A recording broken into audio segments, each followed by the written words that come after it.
Kemudian biji refraktori ya, sebagaimana tadi disampaikan, adalah tipe biji yang sulit diolah dengan metode konvensional ya, dan memberikan recovery yang relatif lebih rendah.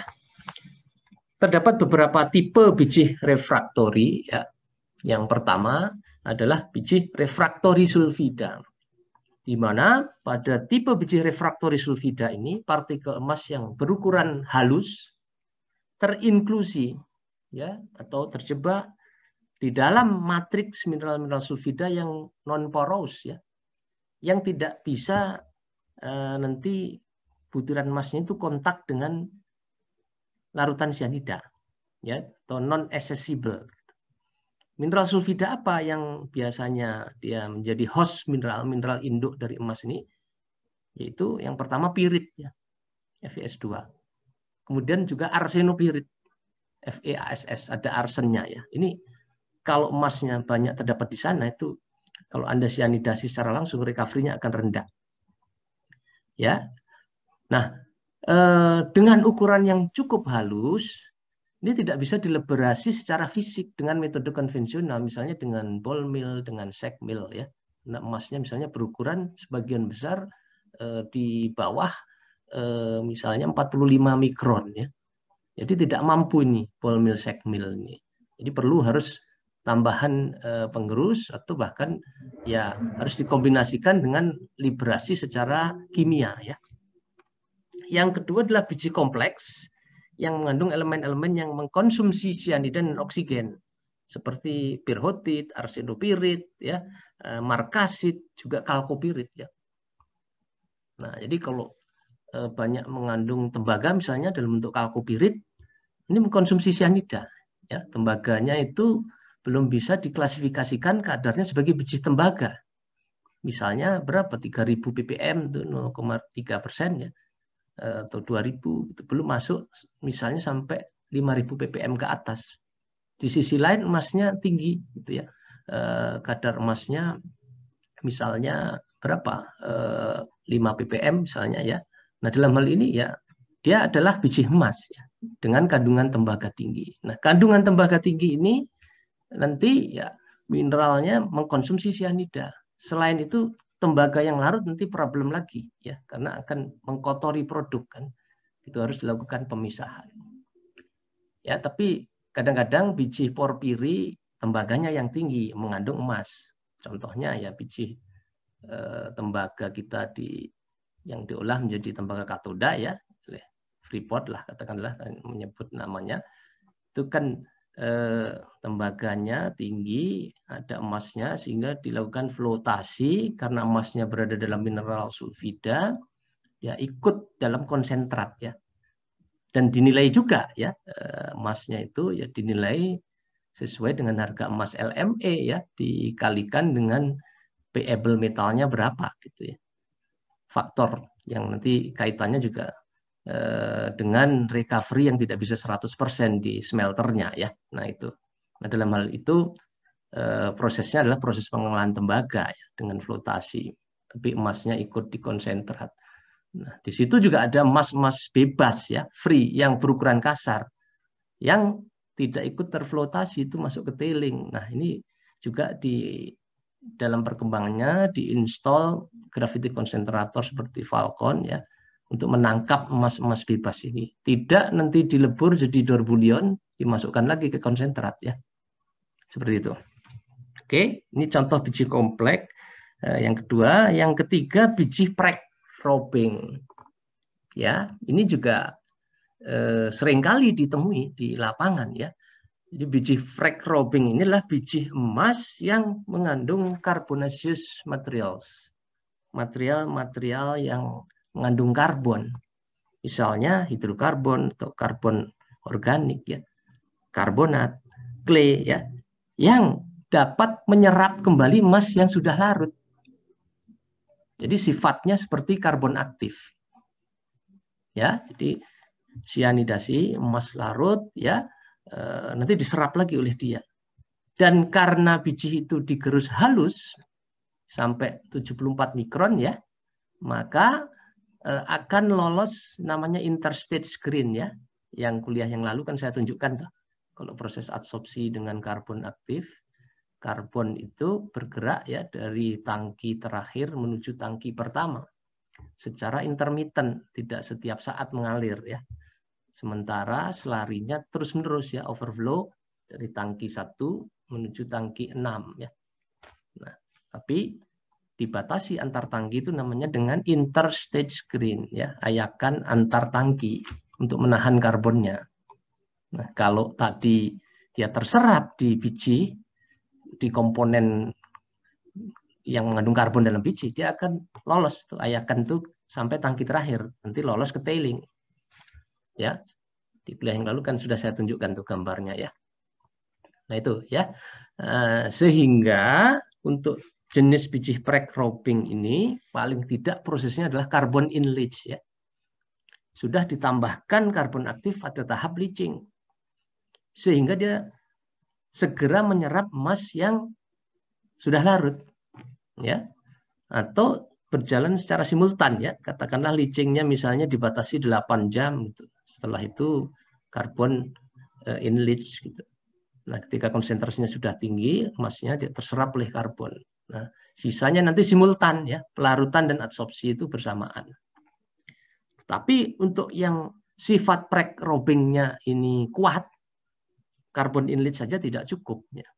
Ada treatment tambahan lainnya yang diperlukan, misalnya dengan roasting itu juga dilakukan ya.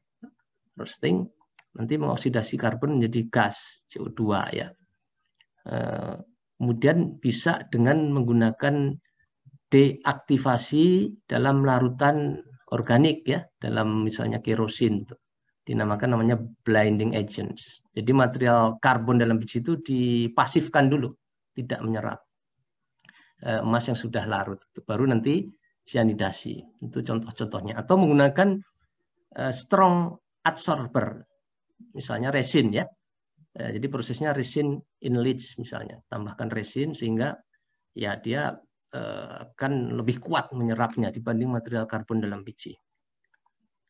Ya, jadi 3 ini tipe biji refraktori yang perlu proses pre-treatment ya sebelum proses cyanidasi. Ini ilustrasi mikrostruktur biji refraktori ya, yang gambar A sampai C ini adalah refraktori sulfida ya, di mana biji emas yang berukuran partikel emas yang berukuran sangat halus ya. Kalau ini 50 mikron segini ya, ini kan hanya berapa mikron ini ya halus. Ini juga ya partikel emasnya di dalam matriks mineral pirit ya. Ini ya di dalam pirit ada beberapa ya butiran ini. Nah ini yang tidak terekstraksi ya, tertahan di dalam mineral pirit yang terbawa ke dalam tailing, atau juga di dalam limonit ini ya, di dalam oksida juga ya, yang berukuran sangat halus ya, tidak terliberasi. Ini kan 20 mikron ya, ini 10 mikron mungkin ya. Oke, itu biji refraktori. Metode pengolahan biji refraktori ini dapat dilakukan dengan melakukan proses praolahan atau pre-treatment sebelum cyanidasi. Misalnya dengan roasting untuk menghilangkan sulfur dalam mineral sulfida yang di dalamnya ada emas. Ya. Nah, sulfurnya teroksidasi menjadi gas SO2 yang tentu tidak boleh dilepaskan begitu saja ke atmosfer, harus ada instalasi untuk menangkap gas SO2 ini. Ya. Nah, dengan mengoksidasi sulfur dalam mineral sulfida yang diistilahkan sulfide sulfur ya. Sulfur itu ada beberapa ya, ada sulfide sulfur, ada elemental sulfur ya, ada sulfate sulfur ya.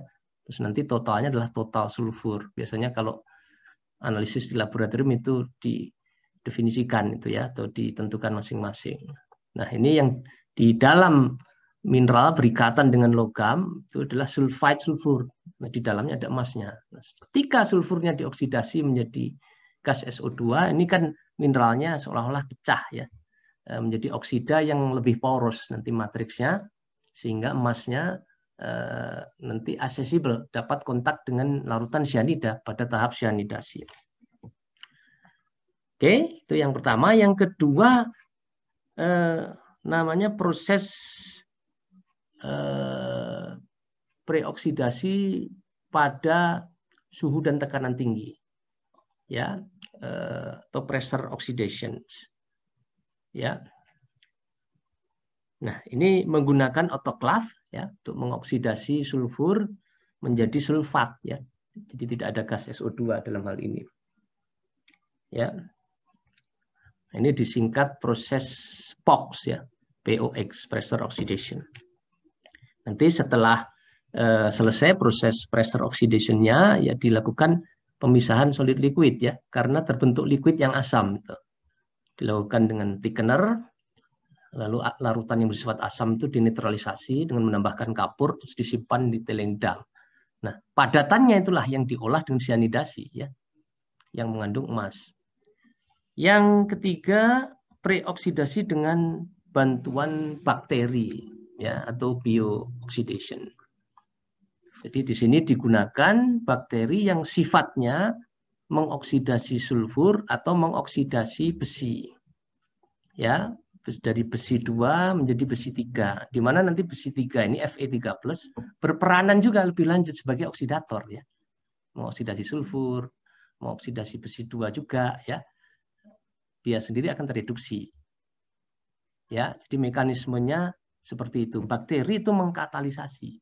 Ya, namun ada juga yang direct juga, dia mekanisme tertentu juga teroksidasi ya, mineralnya oleh bakteri itu. Ya. Nah, jenis bakterinya bermacam-macam ya. Rezim di mana temperatur dia hidup juga bermacam-macam. Kadang-kadang pada proses biooksidasi ini harus dilakukan justru pendinginan. Ya, karena proses oksidasi mineral sulfidanya itu menghasilkan panas. Kalau terlalu panas reaktor bioksnya, bakterinya tidak bisa hidup. Maka harus dilakukan pendinginan ya, harus dihitung juga neraca panasnya ya. Oke, jadi bioks ini belum mengekstraksi emas ya. Belum. Jadi baru meliberasi aja partikel emasnya dari mineral-mineral sulfida. Nah, setelah bioks sama, masih ada proses cyanidasi. Ada proses karbon enrich dan seterusnya. Nah, bioks ini dilakukan dalam tangki biooksidasi selama 4-5 hari ya. Nanti setelah selesai dilakukan pemisahan solid liquid ya. Mungkin di kuliah biohidrometalurgi akan dibahas lebih rinci ya oleh Bu Didi. Nanti underflow thickener-nya inilah yang diproses lebih lanjut ya, yang mengandung emas. Nah, umumnya bioks ini tidak dilakukan untuk keseluruhan biji. Ya, tetapi pada konsentrat ya, konsentrat mineral sulfida, konsentrat hasil flotasi. Sehingga ya tidak besar tangkinya yang dibutuhkan karena yang diolah konsentrat ya, dan lebih fokus karena di situ ya sulfurnya sudah tinggi ya, sulfur yang juga nanti dibutuhkan oleh bakteri untuk hidup ya. Oke, contohnya Thiobacillus ferrooxidan, Acidithiobacillus ferrooxidan ya, Leptospirillum dan seterusnya. Ini metode-metode pengolahan biji refraktori. Lalu untuk biji prekrobing bisa dilakukan dengan pre-washing biji menggunakan blinding agent seperti kerosin untuk mempasifasi karbonaceous material dalam biji sebelum proses cyanidasi seperti yang tadi sudah saya kemukakan sebelumnya ya. Kalau bijinya merupakan biji double refractory misalnya mengandung material prekrober, material carbonaceous, dan juga sekaligus dia emasnya terinklusi dalam mineral sulfida, proses roasting ini sekaligus mengoksidasi sulfur dalam mineral sulfida dan juga karbon. Ya, jadi cukup efektif. Meskipun ya roasting itu ya biaya investasinya juga tidak rendah ya, kemudian handling dari gas SO2-nya ya, selain juga kalau mengandung arsen, nanti arsen yang menguap ya, kalau ada merkuri bisa saja ada dalam biji ya, tidak selalu harus berasal dari merkuri yang digunakan untuk pengolahan. Ada dalam biji dalam bentuk mineral sinabar ya, HGS. Nah, nanti juga kalau roasting itu juga semua harus diantisipasi. Ya.